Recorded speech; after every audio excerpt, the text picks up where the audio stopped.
नमस्कार, मेरा नाम कुमार गौतम है और आप देख रहे हैं न्यूज़ फॉर नेशन।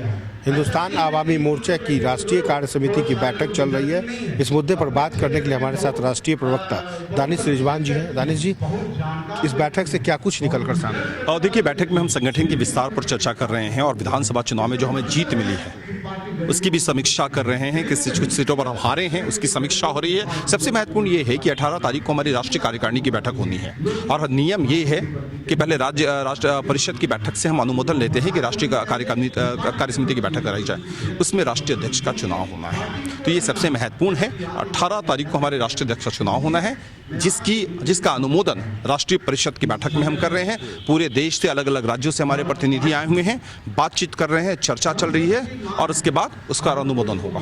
ये परिषद की बैठक कब तक चलेगी या कितने दिनों तक चलेगी? उसके बाद परिषद की बैठक आज भर है और जो कुछ होना है आज ही होना है। उसके बाद 18 को क्या कुछ? 18 तारीख को हमारी राष्ट्रीय कार्यकारिणी की बैठक होगी और राष्ट्रीय कार्यकारिणी की बैठक में राष्ट्रीय कार्यकारिणी का गठन किया जाएगा, राष्ट्रीय अध्यक्ष का चुनाव होगा। तो अभी वर्तमान में जीतन राम मांझी अध्यक्ष हैं, राष्ट्रीय अध्यक्ष है, क्या लगता है कि वह एक बदलाव आ सकता है? देखिए, जो भी कुछ होना है वो राष्ट्रीय कार्यकारिणी की बैठक में होना है और निसंदेह अगर कोई कार्यकर्ता या कोई भी नेता अगर चुनाव लड़ना चाहता है तो वो चुनाव लड़े।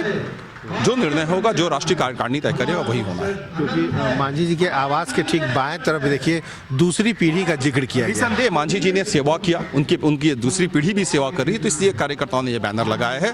एक चीज़ बहुत स्पष्ट है कि जीतन राम मांझी जी का परिवार समाज सेवा के लिए जाना जाता है, उनके साथ जुड़ा हुआ हर इंसान समाज सेवा के लिए जाना जाता है। इससे कार्यकर्ताओं का मनोबल है, कार्यकर्ताओं ने अपनी बात कही है, लेकिन जो भी कुछ फैसला होना 18 तारीख की बैठक में होगा। तो एक कयास तो लगा ही सकते हैं कि संतोष जी आने वाले समय निसंदेह कयास लगाने से किसी ने किसी को नहीं रोका है।